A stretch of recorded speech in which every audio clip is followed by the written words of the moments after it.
राधे राधे। पुरुषोत्तम मास में पड़ने वाली पद्मिनी अथवा कमला एकादशी व्रत कथा।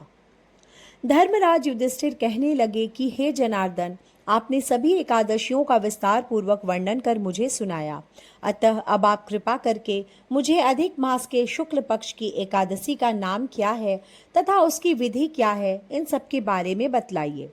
श्री भगवान बोले, हे राजन, अधिक मास में शुक्ल पक्ष में जो एकादशी आती है वह पद्मिनी अथवा कमला एकादशी कहलाती है। वैसे तो प्रत्येक वर्ष 24 एकादशियां होती हैं। जब अधिक मास या मलमास आता है तब इनकी संख्या बढ़कर 26 हो जाती है। अधिक मास या मलमास को जोड़कर वर्ष में 26 एकादशियां होती हैं। अधिक मास में 2 एकादशियां होती हैं, जो पद्मिनी एकादशी शुक्ल पक्ष में और परमा एकादशी कृष्ण पक्ष के नाम से जानी जाती है। यह एकादशी करने के लिए 10वीं के दिन व्रत का आरंभ करके कांसे के पात्र में जौ चावल आदि का भोजन करें तथा नमक न खाएं, भूमि पर सोएं और ब्रह्मचर्य व्रत का पालन करें।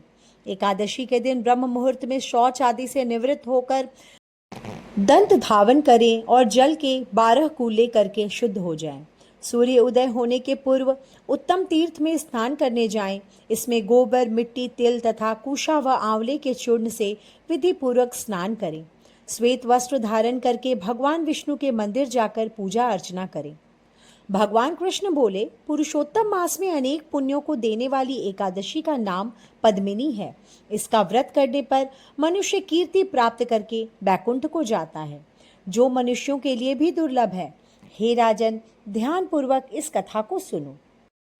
कथा के अनुसार त्रेता युग में कार्तवीर्य नाम के एक महान राजा राज्य करते थे।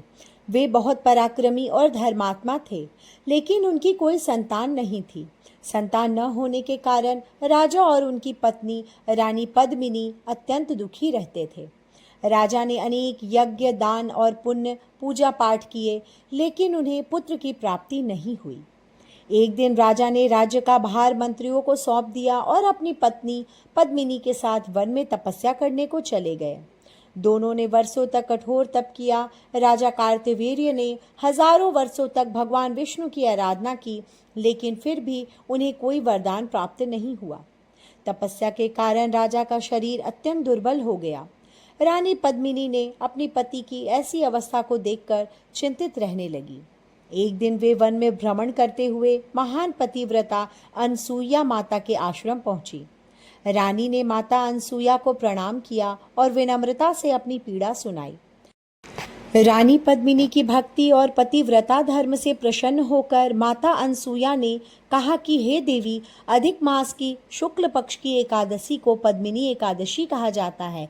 यदि आप इस व्रत को विधि पूर्वक करें और भगवान विष्णु की आराधना करें तो निश्चित ही आपकी मनोकामना पूर्ण होगी। माता अनसुईया ने रानी को व्रत की संपूर्ण विधि बताई। रानी पद्मिनी ने अत्यंत श्रद्धा और नियम पूर्वक पद्मिनी एकादशी का व्रत किया।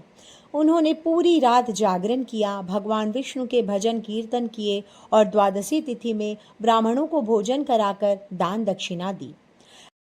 रानी पद्मिनी की कठोर भक्ति और व्रत से भगवान विष्णु अत्यंत प्रसन्न हुए। वे गरुड़ पर सवार होकर प्रकट हुए और बोले कि हे देवी, मैं तुम्हारी भक्ति से प्रसन्न हूँ, वर मांगो। तब रानी ने हाथ जोड़कर कहा, प्रभु, मेरे पति को ऐसा तेजस्वी और बलवान पुत्र प्राप्त हो जो तीनों लोकों में प्रसिद्ध हो। भगवान विष्णु ने तथास्तु कहा और अंतर्ध्यान हो गए। कुछ समय बाद रानी पद्मिनी ने एक अत्यंत पराक्रमी पुत्र को जन्म दिया। वही पुत्र आगे चलकर कार्तवीर्य अर्जुन के नाम से प्रसिद्ध हुआ। कहा जाता है कि उसमें 1000 भुजाओं का बल था और उसने अनेक युद्धों में विजय प्राप्त की।